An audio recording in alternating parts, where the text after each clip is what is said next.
आज की इस क्लास में हम कक्षा 10वीं विषय विज्ञान का अध्याय 13 हमारा पर्यावरण जो पार्ट है उसका एक क्वेश्चन यहाँ पे हम कंप्लीट करेंगे। तो हमारा प्रश्न है, जैविक घटक क्या है?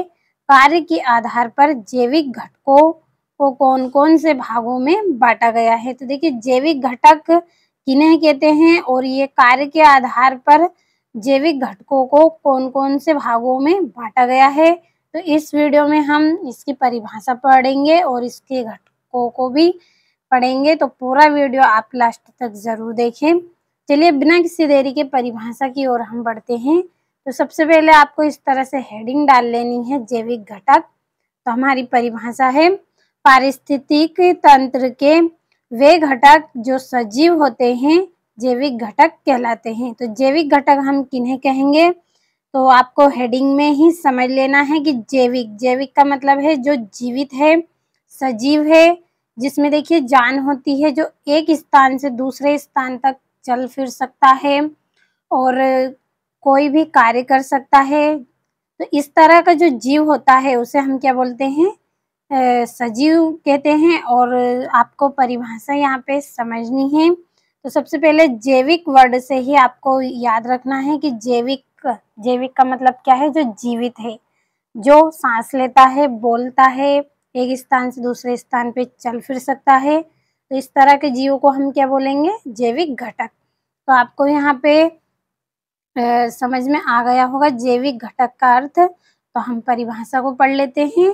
तो पारिस्थितिकी तंत्र के वे घटक जो सजीव होते हैं जैविक घटक कहलाते हैं। तो एक बार फिर से मैं आपको यहाँ पे समझा रही हूँ कि पारिस्थितिकी तंत्र के ऐसे घटक जो क्या है, सजीव है, जो जीवित है, एक स्थान से दूसरे स्थान पर चल जाते हैं, आ जाते हैं और सांस लेते हैं, कोई भी कार्य कर सकते हैं।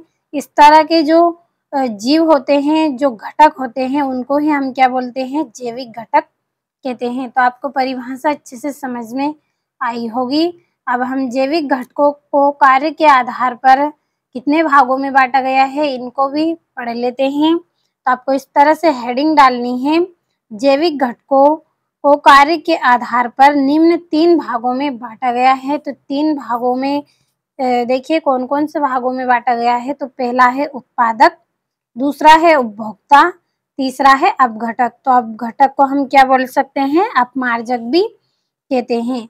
तो इनको हमने 3 भागों में बांटा है। कौन सा, तो पहला भाग होगा हमारा उत्पादक, दूसरा होगा उपभोक्ता, तीसरा है अपघटक।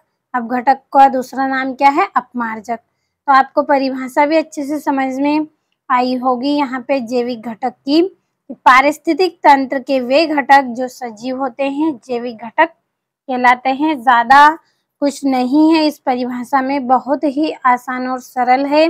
कि देखिए एक ही वर्ड आपको याद रखना है, जैविक घटक। जैविक घटक का मतलब है कि जो जीवित है, जो एक स्थान से दूसरे स्थान पर चल फिर सकते हैं, कोई भी कार्य कर सकते हैं, सांस ले सकते हैं।